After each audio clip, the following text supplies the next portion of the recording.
Selamat mendengarkan podcast ini. Ketika kita bertemu dengan banyak orang dan kontak dengan mereka yang ternyata kemudian terbukti terpapar COVID, timbul pertanyaan, apakah kita telah terpapar COVID juga? Tertular COVID-19. Untuk mengetahui hal tersebut, tentu kita harus melakukan tes. Ketepatannya pun juga setelah masa infeksius, yaitu setelah terpapar beberapa hari, setelah masa inkubasi. Gejala-gejala orang yang terpapar virus corona cepat dirasakan oleh mereka yang kekebalan tubuh atau imunitasnya rendah dan intensitas tekanan virusnya tinggi.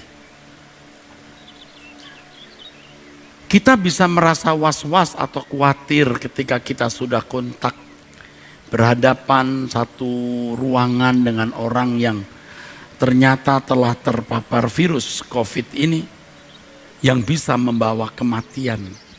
Was-was karena takut terpapar virus dan bisa membawa kepada kematian. Banyak orang yang mengalami fenomena hidup seperti ini, yang karenanya mereka akan pergi untuk tes COVID, apakah ia terpapar atau tidak, saudaraku. Bisa berkali-kali untuk memastikan itu. Ada yang membeli sendiri tes tersebut supaya setiap saat ia bisa mengecek dirinya, mentes dirinya apakah terpapar virus COVID-19 ini atau tidak. Dan itu pemandangan sehari-hari yang kita lihat dalam kehidupan orang di sekitar kita dan yang juga kita alami sendiri atau sebagian besar kita alami. Hal yang umum, sudah menjadi umum itu, saudaraku. Sampai tingkat ada orang-orang yang mengalami paranoid, takut terpapar COVID, sedikit-sedikit tes. Tetapi ironisnya banyak orang yang tidak serius memeriksa diri. Apakah ia terpapar keadaan tidak berkenan di hadapan Allah? Apakah Anda terpapar keadaan hidup tidak berkenan di hadapan Allah? Apakah Anda serius mentes, mengoreksi, mengecek keadaan saudara? Apakah keadaan hidup saudara berkenan di hadapan Allah atau tidak? Sebab kalau orang terpapar virus COVID-19 hanya sampai kepada kematian fisik. Tetapi kalau orang terpapar keadaan hidup yang tidak berkenan, itu membawa kepada kematian kekal, saudaraku. Kematian kekal. Dan ini tidak boleh dianggap main-main. Tidak boleh dianggap main-main, saudaraku sekalian. Tetapi ironisnya hal ini dianggap main-main. Banyak orang ceroboh. Banyak orang sembrono. Mari saya bacakan firman Tuhan, saudaraku. Di dalam kitab Wahyu pasal 20 dari ayat 12. Dan aku melihat orang-orang mati besar dan kecil berdiri di depan tahta itu. Lalu dibuka semua kitab. Dan dibuka juga sebuah kitab lain, yaitu kitab kehidupan. Dan orang-orang mati dihakimi menurut perbuatan mereka, berdasarkan apa yang ada tertulis di dalam kitab-kitab itu. Maka laut menyerahkan orang-orang mati yang ada di dalamnya, dan maut dan kerajaan maut menyerahkan orang-orang mati yang ada di dalamnya, dan mereka dihakimi masing-masing menurut perbuatannya.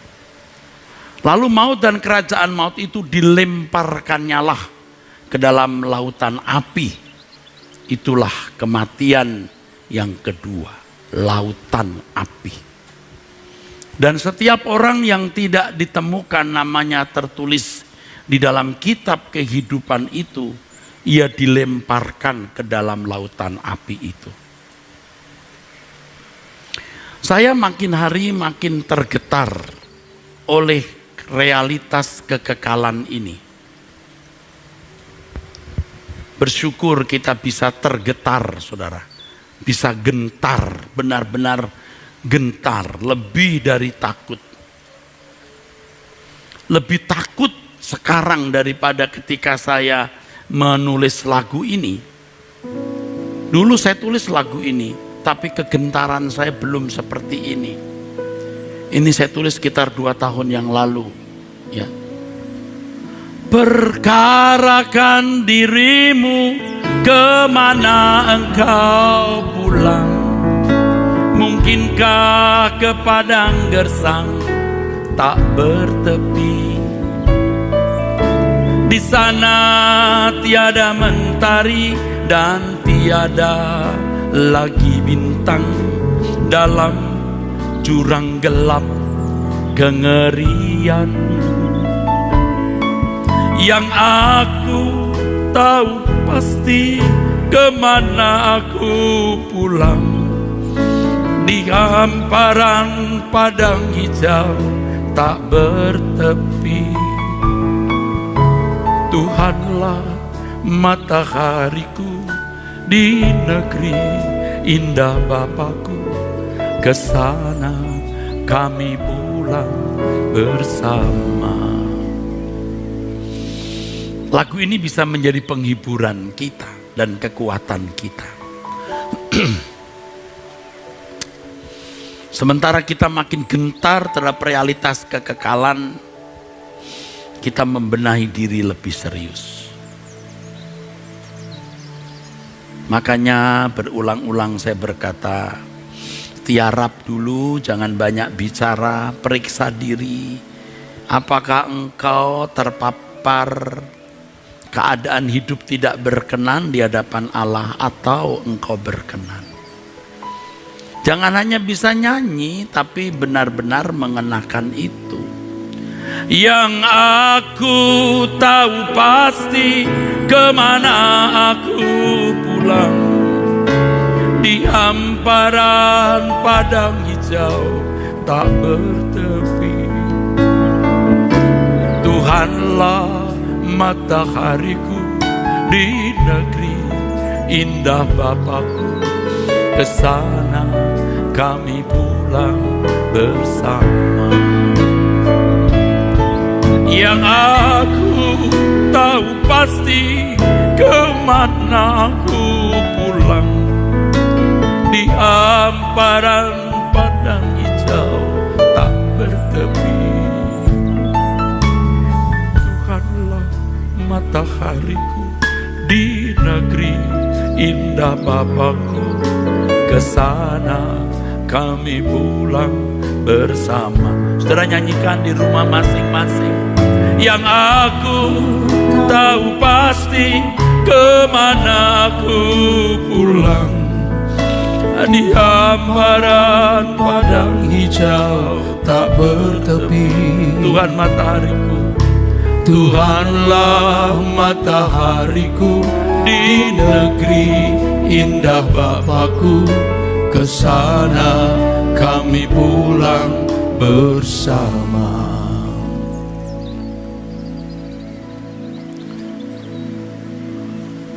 Jadi setiap kita akan dihakimi menurut perbuatan. Dan ini bisa terjadi karena memang Yesus mati untuk semua orang. Yesus tidak mati untuk sebagian orang. Jangan melecehkan Tuhan dengan mengajarkan Yesus mati hanya untuk sebagian orang. Ia mati untuk semua orang. Bukan hanya semua orang Kristen. Semua orang beragama, semua manusia yang pernah hidup. Karena mereka juga memang tidak menginginkan keadaan terlahir sebagai orang yang pasti masuk neraka.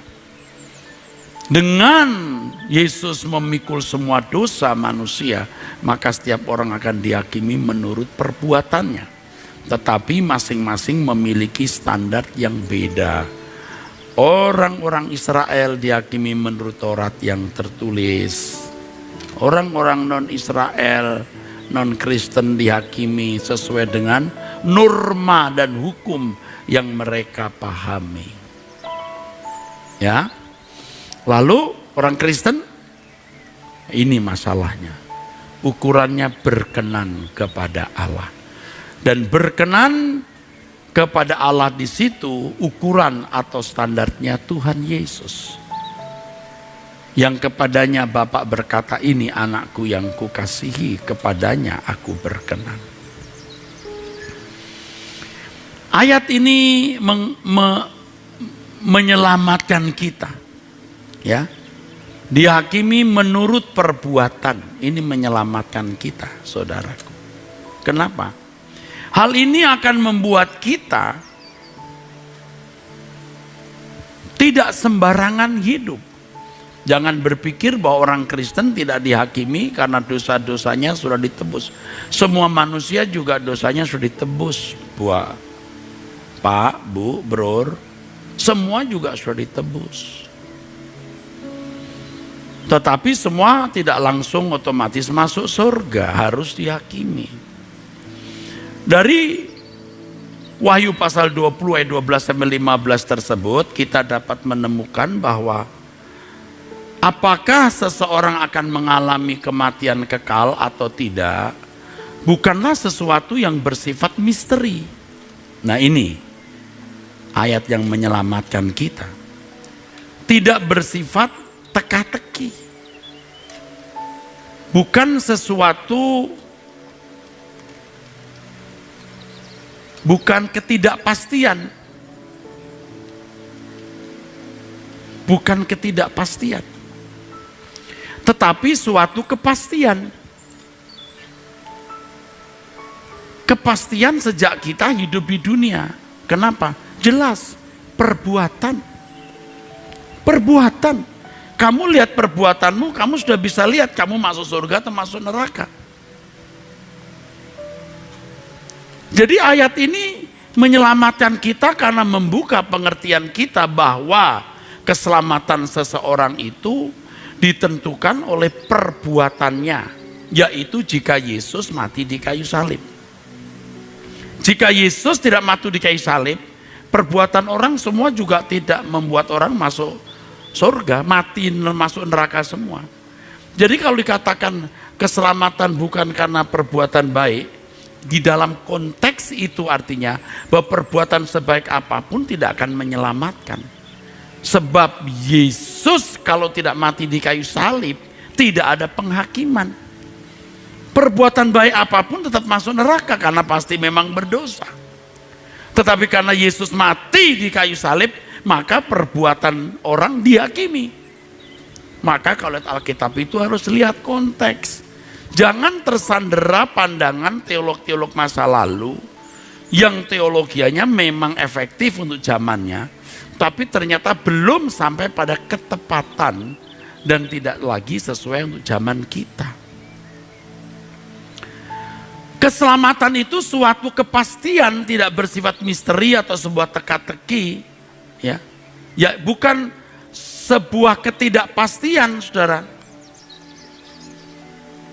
tetapi suatu kepastian yang dapat kita tahu sejak kita masih hidup di dunia ini. Allah yang baik, maha bijaksana, Allah yang tidak mengkondisi manusia dalam ketidakpastian. Allah yang baik, Allah yang bijaksana, Allah yang adil.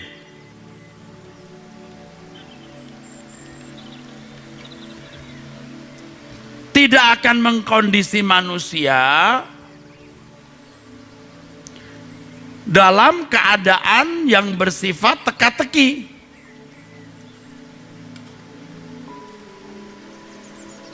Untuk hal yang sangat prinsip dan satu-satunya yang penting. Apa? Keselamatan kekal. Allah yang jahat, yang menempatkan manusia kepada ketidakpastian sehingga harus melahirkan kata mudah-mudahan. Kata mudah-mudahan gak salah untuk hal yang tidak prinsip.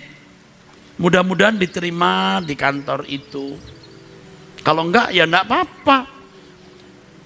Jangan sampai masuk kantor itu ketemu pria ganteng, jatuh dalam dosa, berkhianat sama suami.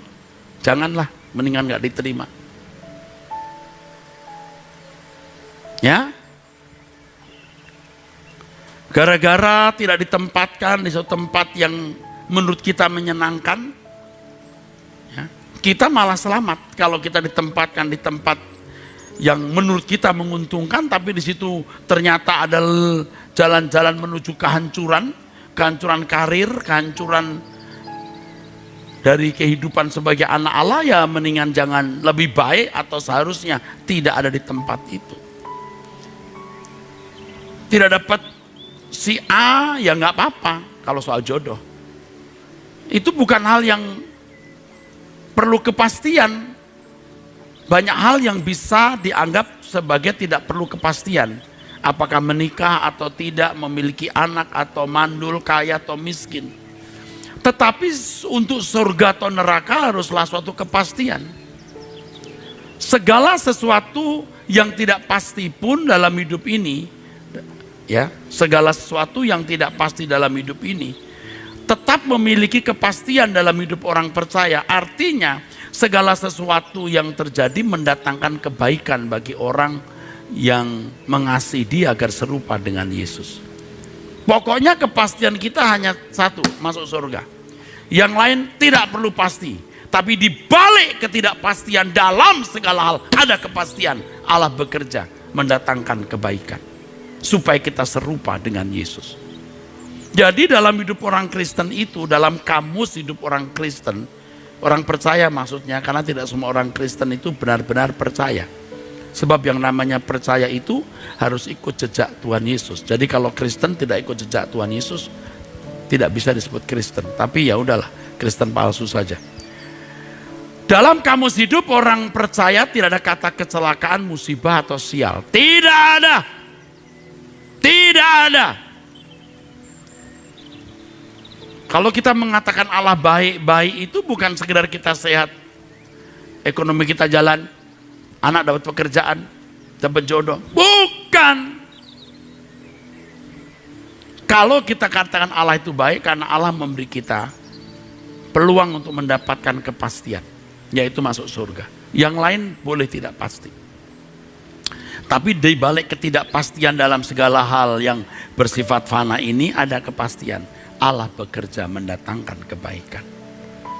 Dalam Injil dan tulisan rasul-rasul, keselamatan adalah suatu kepastian. Yesus sendiri berkata, aku pergi menyediakan tempat bagimu. Ya. Kalau aku sudah pergi, aku datang kemari, datang kembali dan aku akan membawa kamu ke tempatku supaya di mana aku ada, kamu ada. Bukan, mudah-mudahan ya aku balik lagi. Enggak, aku pasti membawa kamu balik.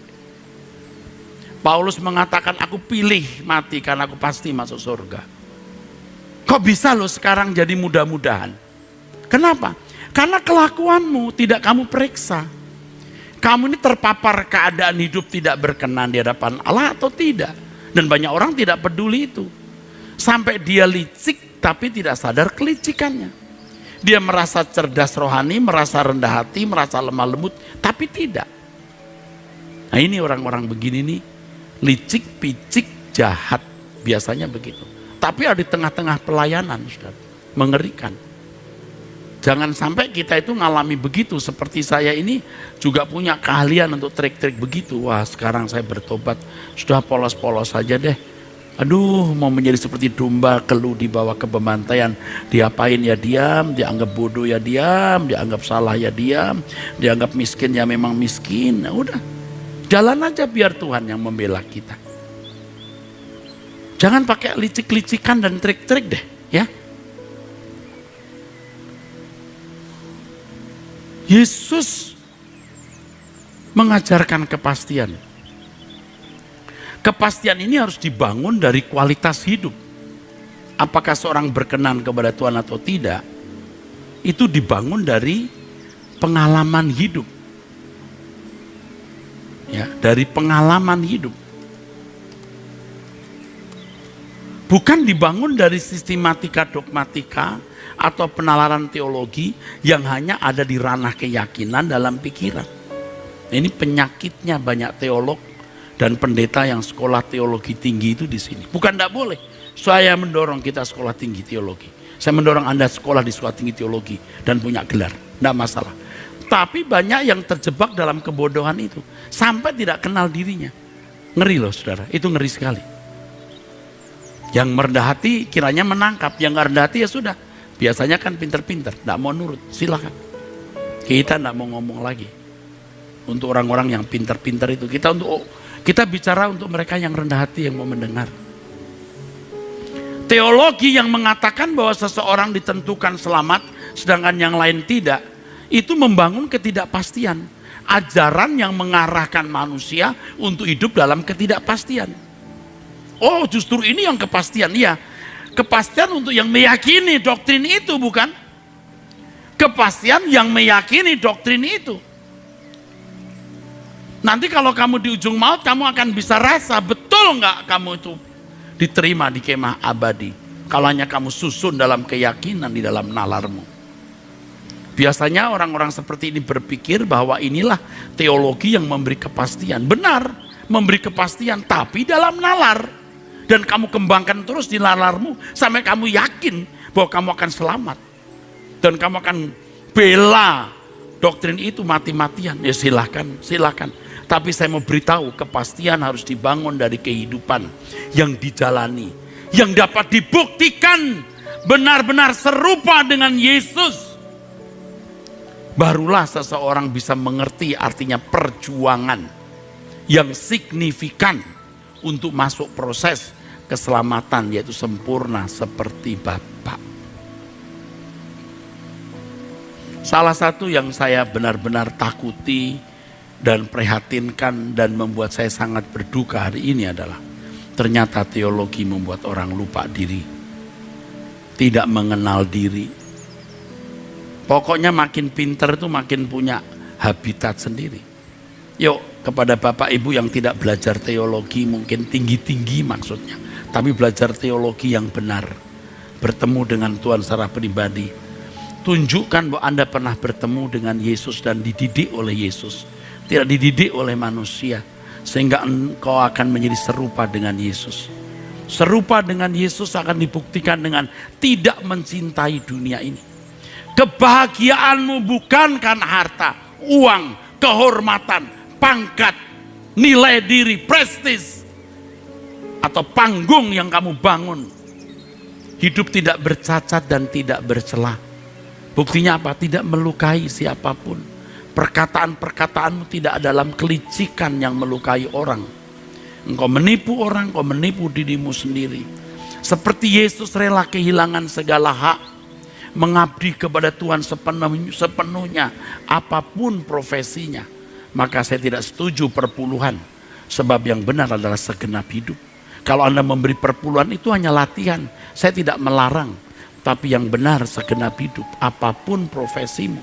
Setiap kata yang kau ucapkan, setiap gerak pikiran perasaanmu harus persembahkan yang menyenangkan hati Tuhan. Ya, bukan uangmu. Uang itu gak ada nilainya dibandingkan sikap hatimu.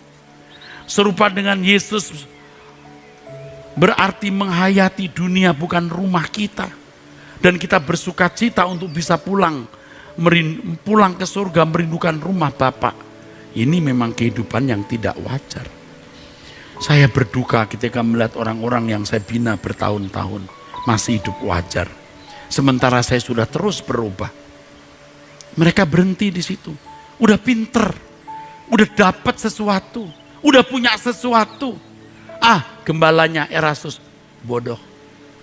Dia ekstrim, entah lari kemana. Aku mau jalan sendiri. Silakan, it's okay. Tapi saya mau beritahu, saya berjalan terus dengan Tuhan. Dengar apa yang saya ajarkan. Ikuti teladan hidup saya. Sekarang, memang 5-10 tahun yang lalu mungkin saya tidak bisa jadi contoh. Tidak bisa jadi contoh. Hari ini saya mau jadi contoh. Bahkan saya rela, apapun saya lakukan untuk Tuhan. Kalau misalnya khotbah ini tidak harus pakai jas, pakai baju biasa tanpa dasi pun saya lakukan kalau itu tidak menjadi sesuatu yang merugikan. Udah nggak perlu bangga-bangga pakai jas, pakai dasi. Saya cuma meminta pertimbangan teman-teman saya, yuk kita sederhana saja. Ya tidak terus pakai kaos oblong, tapi pakai baju sederhana saja. Ya, aduh kita lihat tuh tokoh-tokoh agama lain yang hanya pakai baju kuning gitu. Kita ikuti saja. Nanti kalau saatnya bisa kita nggak usah pakai jas, pakai baju saja tanpa dasi kita khutbah. Udah nggak usah pakai mesti resmi-resmian apa gitu. Kalau kendaraan yang saya kendarai sekarang menjadi batu sandungan, saya ganti, tidak masalah. Tapi ingat, saya tidak menipu jemaat. Sampai hari ini pun saya berusaha jika mungkin saya bisa hidup jangan dari uang kolektor. Aku juga mau bertobat saudaraku. Aku juga takut nanti kalau menghadap tahta pengadilan Kristus. Semua juga ditelanjangi, tidak ada yang tersembunyi.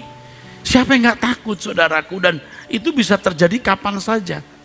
Terpapar COVID hari ini 10 hari sudah meninggal dunia. Ini baru saya mendengar tadi pagi. Usia 52 tahun, sehat-sehat, jaga makan dengan baik. Waduh, kena COVID 10 hari meninggal. Waduh, kita yang sekarang lagi belajar pola makan, pola hidup yang baik, serem juga. Tapi ya enggak apa-apa kalau memang harus dipanggil pulang. Keselamatan itu kepastian, masuk surga itu bukan teka-teki. Orang-orang yang sungguh memeriksa diri, itu orang akan mengenali virus keadaan yang tidak berkenan di hadapan Tuhan. Tapi orang yang tidak sungguh-sungguh memeriksa diri, apakah dirinya berkenan kepada Allah atau tidak, adalah orang-orang yang pasti tidak menghormati Allah secara patut. Mereka pasti bersikap sewenang-wenang terhadap perasaan Allah. Kok Bapak tahu? Lah itu saya lakukan bertahun-tahun. Saya kira bukan hanya belasan tahun, tapi juga puluhan tahun. Saya lakukan. Saya tidak memeriksa diri dengan benar. Sehingga saya tidak menghormati Allah secara patut. Bersikap sewenang-wenang terhadap perasaan Allah. Saya bro, saya bu, saya bukan orang lain. Sekarang saya mau bertobat. Dan sekarang sudah bertobat. Dan terus berjalan dalam pertobatan. Triki kita bukan hanya di kehidupan setiap hari, di mimbar pun kaya dengan triki. Trickery. Sekarang kita bertobat, saudara. Makanya kalau lihat orang gak tulus itu kita tahu kamu gak tulus. Karena kita juga udah pernah main di wilayah itu. Tapi kita hanya diam saja. Tapi dia tidak tahu, kalau orang tahu dia tidak tulus.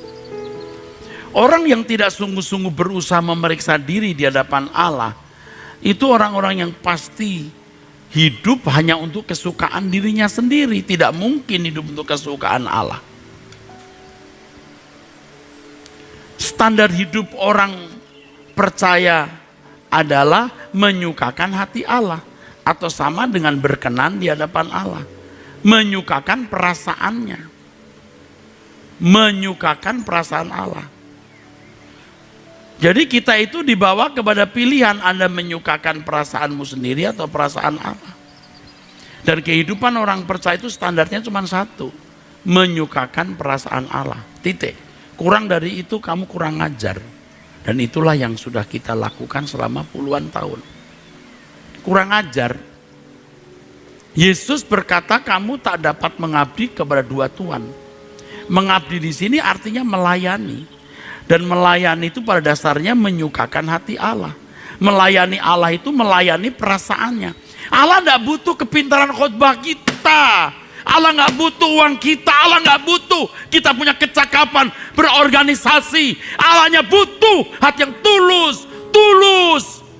Tulus di hadapan Allah. Mengasihi, mencintai dia. Dan rela berbuat apapun untuk dia. Dan tidak menyakiti siapapun. Tapi menjadi berkat. Dan itulah yang dikatakan dalam 2 Korintus pasal 5 ayat 9 sampai 10. Paulus mengatakan, aku berusaha untuk berkenan kepada Allah.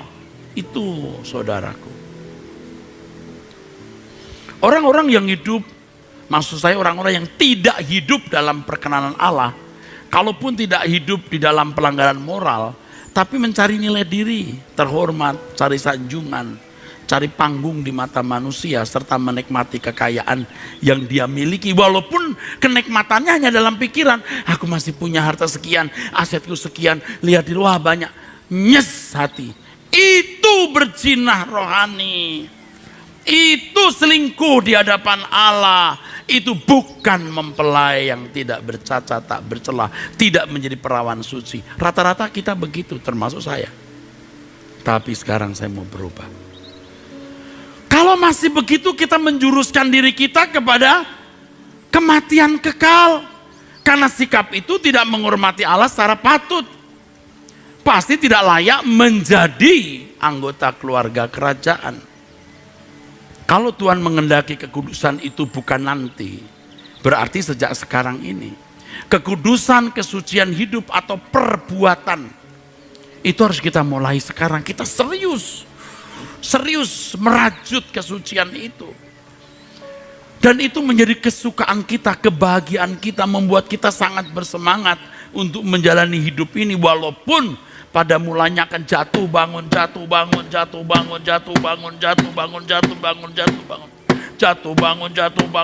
Jangan berhenti sampai kita bisa melewatinya. Jangan udah jatuh bangun Pak, wah memang saya tidak bisa hidup benar. Ibrani pasal 12 ayat 3 dan 4 mengatakan, jangan putus asa dalam pergumulanmu melawan dosa. Kamu belum sampai mencucurkan darah. Jadi Tuhan sabar.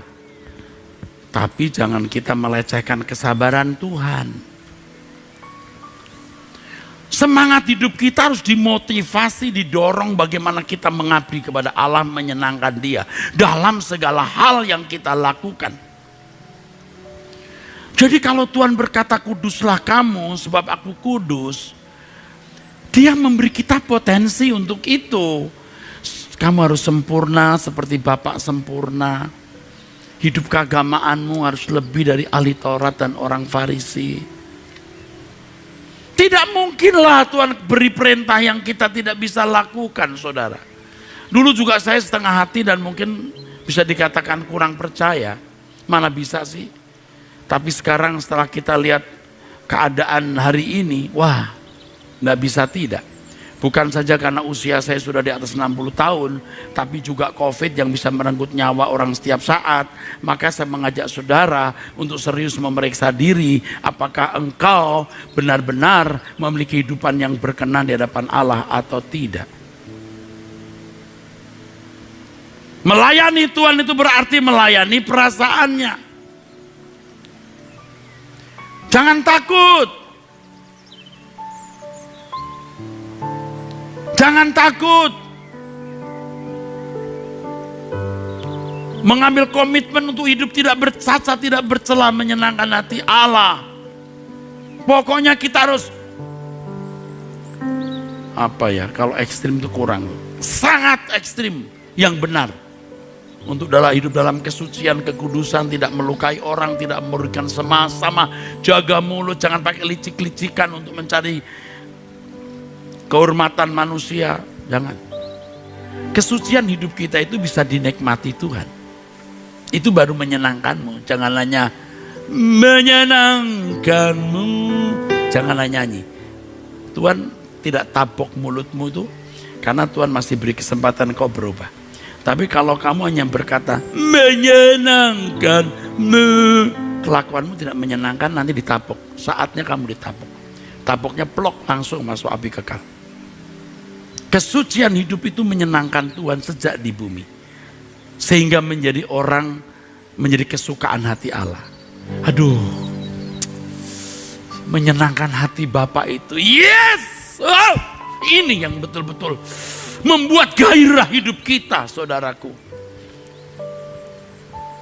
Dalam Injil Lukas pasal 15 dikatakan, aku berkata kepadamu, demikian juga akan ada sukacita pada malaikat-malaikat Allah karena satu orang berdosa yang bertobat.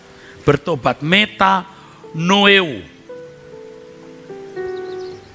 Think differently to change one's mind. Berpikir beda, mengubah pikiran. Banyak orang Kristen berpikir bahwa kalau seseorang sudah menjadi Kristen, menyatakan berhenti dari tindakan, ya, dari tindakan yang melanggar moral, ya, itu berarti sudah bertobat dan mulai ke gereja, ya. Biasanya dianggap sudah bertobat. Dan banyak orang mengatakan, memandang, aku sudah bertobat, ya, memandang begitu. Orang berpikir begitu, wah sudah bertobat tahun itu, tahun sekian. Lalu sudah puas dengan pengalaman pertobatan itu. Pertobatan itu pembaharuan pikiran, saudara. Bukan hanya berhenti berbuat sesuatu yang melanggar norma. Pembaharuan pikiran. Pertobatan Kristen itu metanoeo, itu perubahan pikiran. Ketika seseorang bertobat, maka malaikat di surga bersukacita. Tidak mungkin malaikat bersukacita tanpa seiring dengan perasaan Allah Bapa. Sebenarnya ayat itu hendak memberitahukan kepada kita, kamu tahu nggak apa yang bisa membuat Bapa senang? Kamu tahu nggak apa yang bisa membuat Bapa bahagia? Pertobatan. Pertobatan itu bukan yang satu kali, tapi satu garis panjang, pembaharuan pikiran. Seiring dengan pembaharuan pikiran kita semakin memiliki pikiran perasaan Kristus, kualitas hidup kita makin seperti Kristus. Hal ini dapat membuat hati Bapa bersukacita. Dan kita harus mulai dari diri sendiri. Kalau dulu sebagai pendeta, kita khotbah kepada jemaat atau kepada, kalau saya sebagai dosen kepada mahasiswa sekolah tinggi teologi, kita berkata, saudara, satu jiwa bertobat, malaikat bersuka, mari kita buat orang bertobat. Artinya masuk gereja jadi anggota gereja. Itu benar-benar bodoh. Pertobatan dimulai dari diri kita, bro. Pembaharuan pikiran setiap hari, semakin serupa dengan Yesus, sepikiran dengan Yesus, kita berubah, makin berubah, dan itu menyenangkan Allah Bapa setiap hari. Itu dulu. Seperti orang yang punya tanaman atau satu apa begitu, dia lihat, aduh mulai tumbuh ya, aduh mulai bagus ya, senang. Itu maksudnya. Bertambah. Tiap hari kita menyenangkan hati Allah, makin bertambah.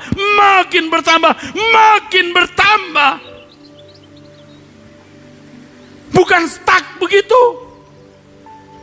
Secara moral umum tidak melakukan pelanggaran. Oh, biasa itu agama lain juga bisa lakukan, bahkan lebih baik.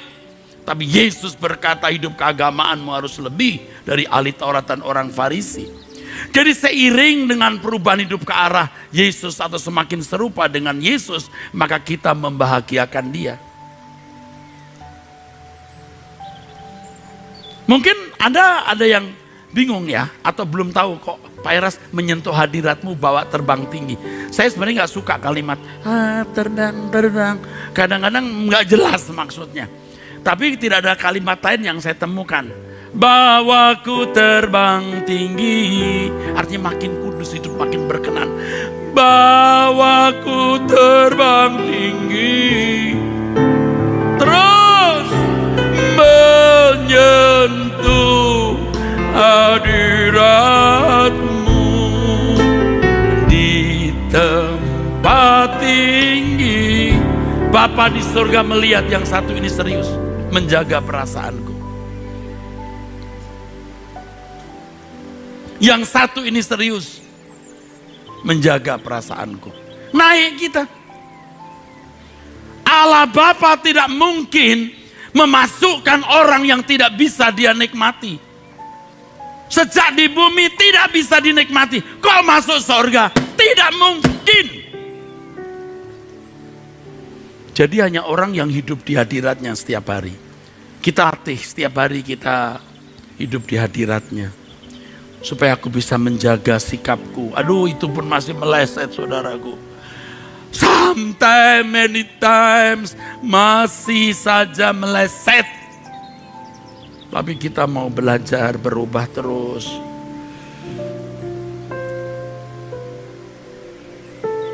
Oleh sebab itu kita harus belajar setiap hari di hadapan Allah. Setiap hari memeriksa diri apakah ada pertumbuhan rohani yang dapat menyukakan hati Bapa. Terus. Hari-hari ini banyak orang di sekitar saya kena COVID, sudah. Lalu saya mengambil keputusan, sudah tidak pakai singer dulu, lalu tidak ada yang hadir, hampir tidak ada yang hadir sama sekali di sini. Sepi bener-bener. Mahasiswa STT pun juga tidak boleh. STTE, Sekolah Tinggi Teologi Ekumene juga jangan hadir dulu, udah semua di tempat masing-masing, ya. Lalu dari cerita-cerita dan kesaksian orang-orang yang terpapar COVID, pertama kali badannya meriang-meriang, badan tidak enak, tenggorokan, ya. Saya bukan dokter sehingga saya tidak berani mendiagnosis. Nah dari itu saya tiap kali bangun saya rasa-rasa enak nggak badanku ya, leherku enak nggak ya, ada anget-anget nggak ya, terus periksa itu udara itu apa sih namanya, itu apa, oximeter terus, oximeter di samping tempat tidur, di samping tempat kerja saya digigit gini. 95, 96, puji Tuhan. Kalau saudara, orang periksa begitu tuh demi aman kan? Kenapa kita nggak periksa di hadapan Bapa? Bener nggak hidupku ini? Kan dia lebih takut COVID-19 daripada takut Tuhan. Ada seorang yang tidak bisa tidur seminggu karena mendapat panggilan KPK. Ini orang kenal, saya kenal. Dipanggil KPK takut sampai nggak bisa tidur seminggu. Tetapi nggak takut dipanggil Tuhan. Yuk dipanggil KPK seandainya tersangka, terdakwa, tersangka lalu dihukum. Paling berapa sih? 20 tahun, 25 tahun? Oke, hukuman mati dah. Hanya tubuh. Kalau sampai terbuang dari hadirat Allah, kekal. Kok nggak takut sih? Jangan banyak ngomong deh. Udah jangan banyak bohong ngomong. Saya serukan kepada semua pendeta GSKI. Jangan banyak bicara. Periksa diri, berhenti. Sibuk dengan banyak hal. Periksa dirimu.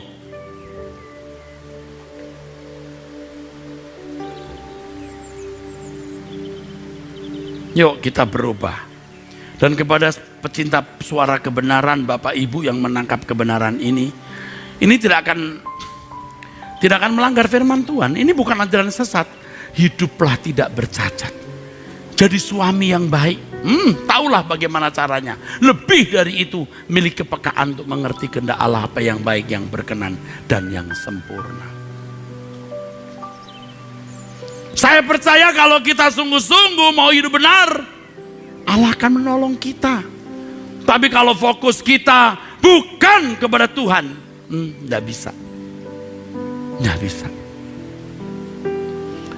Kita harus Jesus only, Tuhan saja, saudaraku.